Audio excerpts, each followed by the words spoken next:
আচ্ছা আসুন, daily star, প্রথম আলো। আমি হাদির কথা বলি, যার মৃত্যু নিয়ে কথা হলো। হাদি একটা বক্তৃতায় বলেছে, ডেইলি স্টার, প্রথম আলোর সাথে আমি, বয়ানের সাথে আমি একমত নই। কিন্তু যারা ডেইলি স্টার সামনে জিয়াফত করলো, আমি তাদের সাথে নাই। কারণ আমি 10টা ডেইলি স্টার, 10টা প্রথম আলো বানাতে চাই।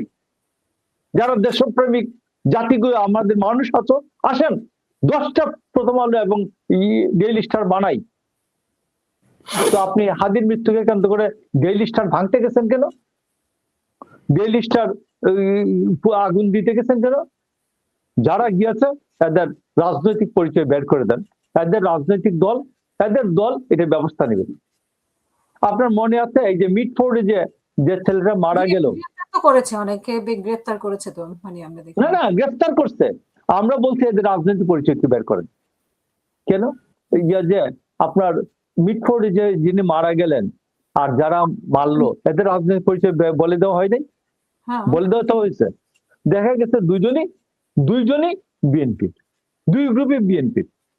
আচ্ছা, তা আপনার কাছে কি মনে হয় কেন বলছে না রাজনৈতিক পরিচয় দীপু দাসের ক্ষেত্রে এবং এই ক্ষেত্রে কেন বলেনি? আমি এটার উত্তর তো সরকার দিবে। আমি আজকে এই প্রথম আলোর আজকে যে সিজিএস এর সভা ছিল, আমি আইনমন্ত্রী, আমাদের আইন উপদেষ্টা কি বল আসিফ নজরুলের সামনে বলছি যে আচ্ছা কসম খাইছেন মববাজদেরকে ধরবেন না, কিন্তু যেগুলো ছবি আসছে এদেরকে নাম পরিচয় প্রকাশ করেন না কেন? উনি আমাদেরকে ফিরিস্তি শুনাইলো, বিলিয়ন ডলার বাড়ছে, কি বলে আমাদের রিজার্ভ বেড়েছে, আমাদের বিচার বিভাগকে স্বাধীন করে দেওয়া হয়েছে। আমি বলছি ইয়েস, বিচার বিভাগকে স্বাধীন করা হয়েছে, এটা একটা খুব ভালো কাজ হয়েছে। মইনুল হোসেন অর্ধেকটা করছিলেন, আপনি পুরোটা করতেন, ফাইন, একদিন। কিন্তু যখন আমার ক্যাপিটাল মেশিনারি ইম্পোর্ট হবে না, তখন তো আমার রিজার্ভ তো বাড়বেই, আমার বিনিয়োগ হবে না, আমার আদার্স কিছু হবে না এখানে, তাইলে বিনিয়োগ বাড়বে, সরি রিজার্ভ বাড়বে। তো যাই, এটা হাসিনার সেম গান।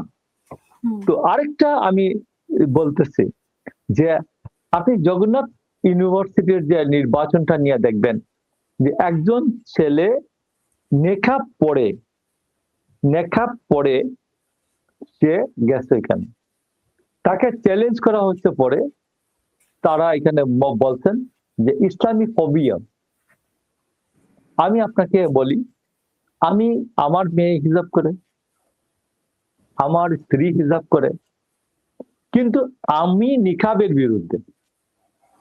আচ্ছা, নেকাবের বিরুদ্ধে না, বাদ দেন, নেকাব পড়লেন, একজন স্বাধীনতা তো, কিন্তু তিনি যদি পরিচয়ের চ্যালেঞ্জের মুখে হন, তিনি নিকাব দেখাবেন না?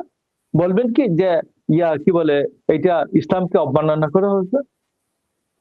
এবং নিকাব সম্বন্ধে আপনি এখন সার্চ দেন, নিকাব সম্বন্ধে, নিকাব মুসলমানদের ড্রেস না, হিজাব মুসলমানদের ড্রেস, নিকাব হচ্ছে ইহুদি নারীদের ড্রেস।